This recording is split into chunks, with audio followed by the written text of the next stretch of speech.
Hello students, I am Dr. Poonam, Associate Professor, Department of English, Dr. B.R. Ambedkar, Government College, Shri Ganganagar. As you know, we have been discussing the novel Samskara written by U.R. Anantmurthy. Yesterday we have done 5 chapters of part 1 we have discussed. Today I will discuss the remaining 5 chapters of part 1 in this video. As we know that the story of Samskara novel is very simple. It is the story of life in an Agrahara, a narrow street in which Brahmin belonging to the Madhva community, the followers of Guru Madhva live. Shankara, Madhva and Ramanuja are the 3 most famous philosophers of ancient India. Shankara, Madhva and Ramanuja. These were the 3 most famous philosophers. The Agrahara of Samskara is situated in a tiny village called Durvasapura, somewhere in the western Ghats of southern India. The Brahmins of this Agrahara are utterly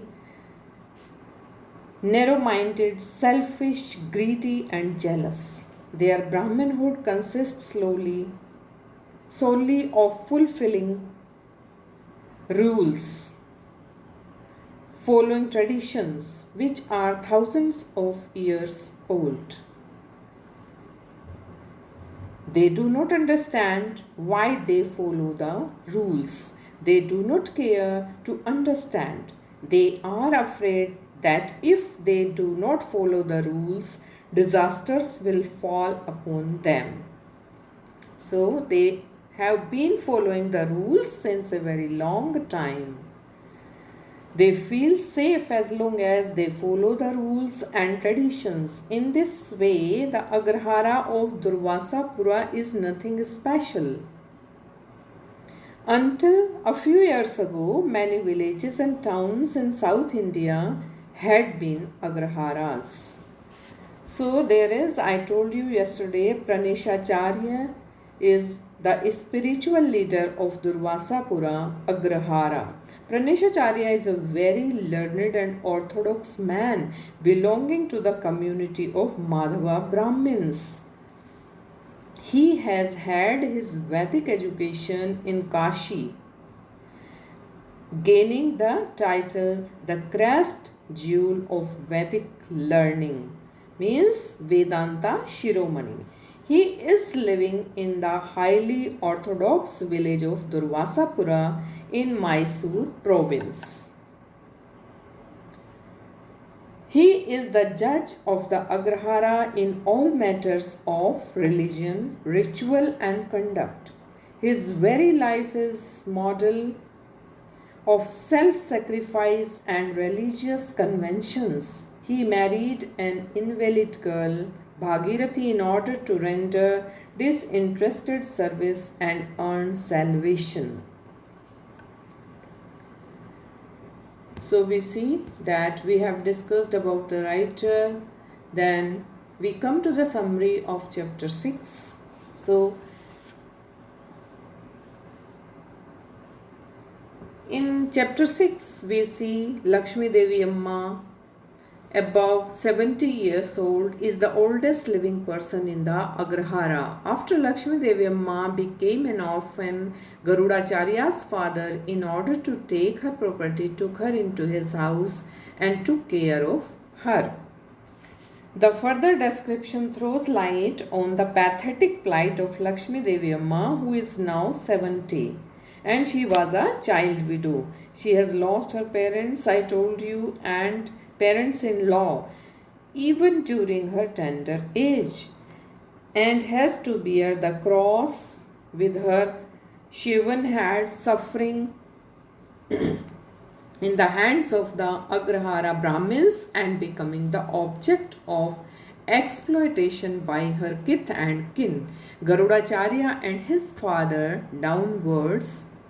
She is branded as an ill-starred woman and avoided like a ghost by her own community After taking away her jewels, Garuda drives her to her husband's house. Through the story of Lakshmi Devi Amma, Anantamurti throws light on the character of Garudacharya. Through his character, he wants to show the Agrahara with her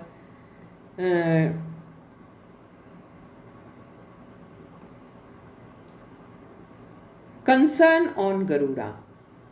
And Anantamurti provides an airy atmosphere to the already plague and death engulfed Agrahara. This murky atmosphere becomes frightening when Shripati runs out the house of Narnappa crying, Ayu, Ayu, after seeing his mentor lying cold and dead. As Lakshmi Devi Amma is not able to identify the running person as Shripati, she mistakes him for the ghost of dead Naranappa running wild. This further intensifies the horror of the Agrahara folk as well as the readers.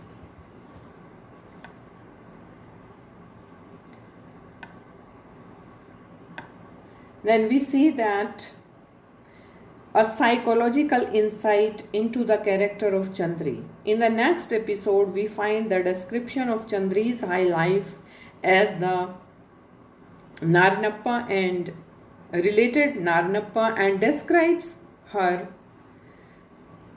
thought sequences, providing a psychological insight into her character. Through her loud thinking, we are able to understand her concern for giving a decent burial to Naranappa. She wants to give a decent burial to Naranappa.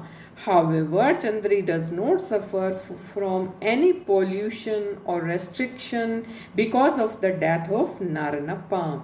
Unlike the Agrahara women who suffer widowhood on the death of their husbands, Chandri does not suffer any widowhood. Being a prostitute, because she was a prostitute by birth, she remains ever auspicious and daily wedded.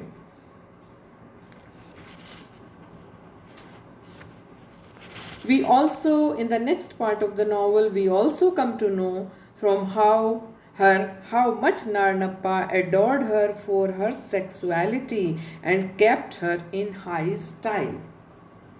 She also throws light on the other face of Naranappa, who is deeply afraid inside in spite of his rash talk and Brahminhood.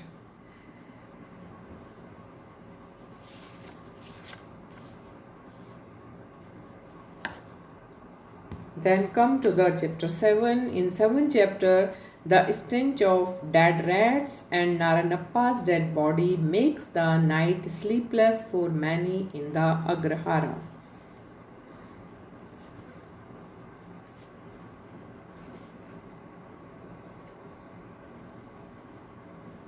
The next section of the novel unfolds the dilemma of the Acharya to find a solution to his dilemma. This reveals the existentialistic nature of the novel. He is afraid of admitting that the book of Dharma does not offer any solution to the present dilemma. If he admits that, he will become the butt end of ridicule by fellow Pandits who so far has held him in high esteem. He does not want to lose his fair name, but then he checks himself for giving much importance to his honor and fair name, even under such a critical situation. He recalls that he could have easily excommunicated Naranappa for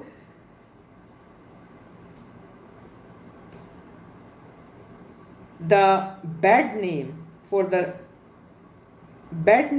on the Brahmins' courts. But then, was he afraid that Naranappa would become a Muslim and pollute the Agrahara. Was his compassion responsible for his failure to excommunicate the reprobate? No. It was his willfulness that he could redeem Naranappa to the path of virtue by his own pious way.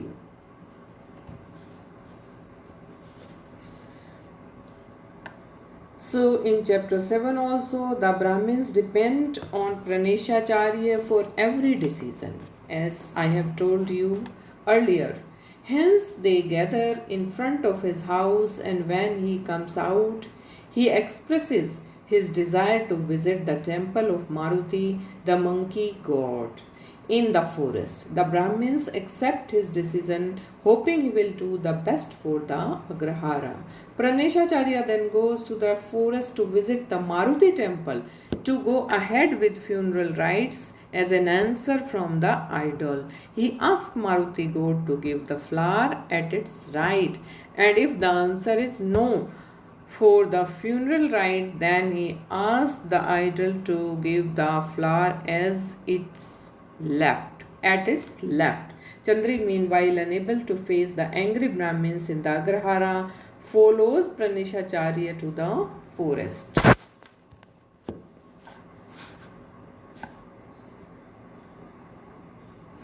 Come to the next chapter, chapter 8.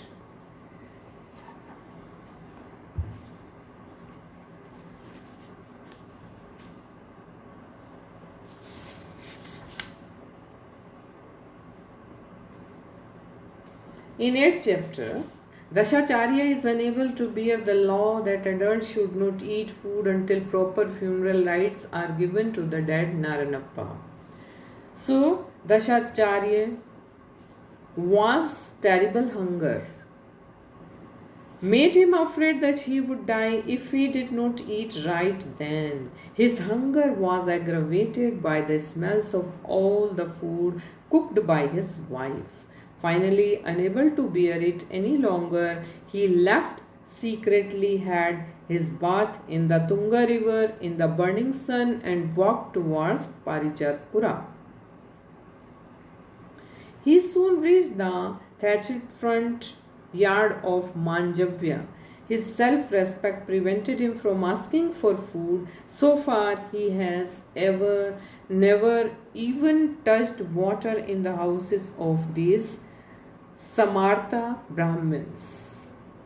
He was a Brahmin who lived on ritual meals, and the things would get bad if others came to know of his eating in the houses of the Samarthas, the cross-lined Brahmins. Yet his legs brought him faster than thought to Manjavya, who was eating spicy food. Manjavya received him courteously and required if Praneshacharya had come to some decision or what. So, Manjavya, knowing that Dashacharya would be willing to satisfy his hunger, asks him whether he has had a bath, and Dashacharya says that he had a dip in the river. Therefore, Manjavya asks him to eat food with him. When Manjavya gives a promise that he would not tell anybody about, he accepts to eat.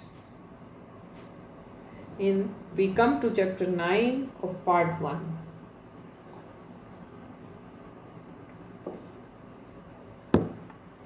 In chapter 9, the author gives the reason for Bali not going to pick up cow dung in the Agrahara. When Chinni enters Bali's earth, he sees Bali sitting near her parents.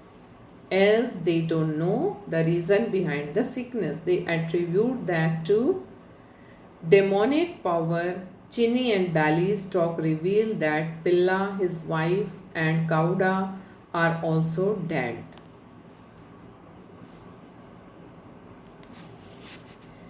Then there was the mysterious deaths and the presence of a lot of rats in the outcast line. That day, Chinni came to collect the cow dung in the Agrahara. Instead of Bali, she told the Brahmins women that Bali could not come as her parents were bedridden, but the Brahmin women of the Agrahara, who had their basket full of their own problems, did not listen to her. However, Chinni told her story while picking up the manure without bothering if anyone heard it or no. She told that Kauda and his wife had died and they had to set fire to his hut to cremate them. Then we see that Agrahara Brahmins wait for the Acharya to return from the temple. We see this in the novel, the progress in the novel, that by 2 o'clock in the afternoon, the sun burnt like the angry third eye of Lord Shiva, stunning the Brahmins, already half dead with hunger. They were eagerly waiting for the return of Praneshacharya from the temple with fear and hunger, and dissolved into formless identity. The Brahmin spirits of the Agrahara hung around Pranesha like bats. They had a ghost of a hope that they would not spend another night with the body of Naranappa.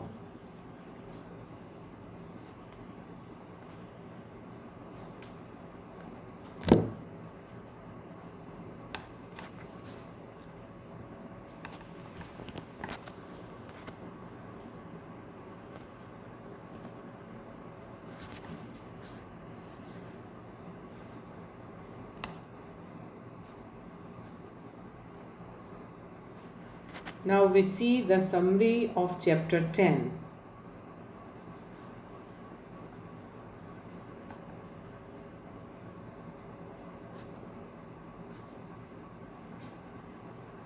In the 9th chapter, the author gives the reason for Bali not going to pick up cow dung in the Agrahara.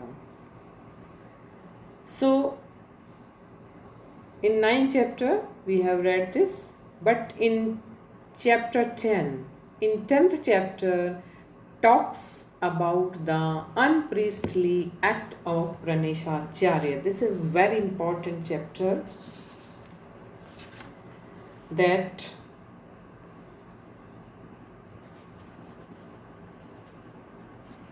meanwhile, Chandri, who was seated near the temple of Maruti, heard the distant din of the blowing of the conches and beating of the gongs from the Agrahara.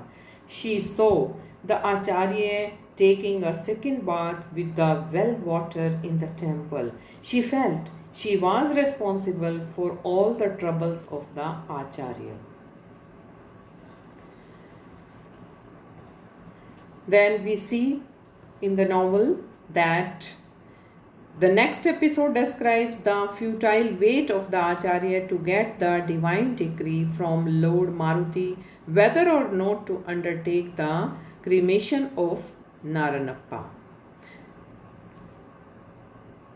We have an irony here that the Acharya who comes with hope to get Maruti's decree in the most crucial moment of his life returns disappointed with no clue or sign from his God.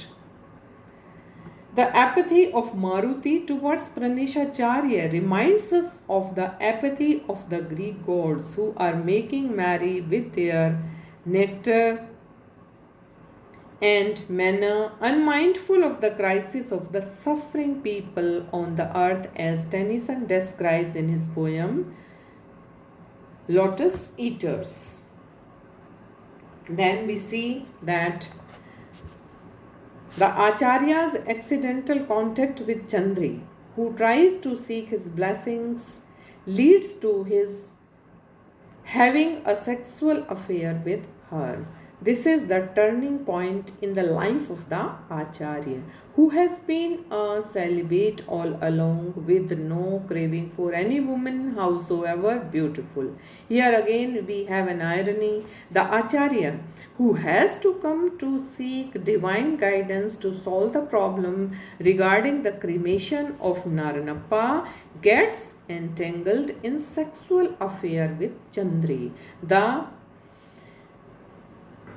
He has committed the sin of having carnal pleasure with a low caste woman. The former concubine of Naranappa. It is an irony of fate that the Acharya who has sat in judgment over Naranappa's sins is now guilty of soiling himself with one. He was sinful also.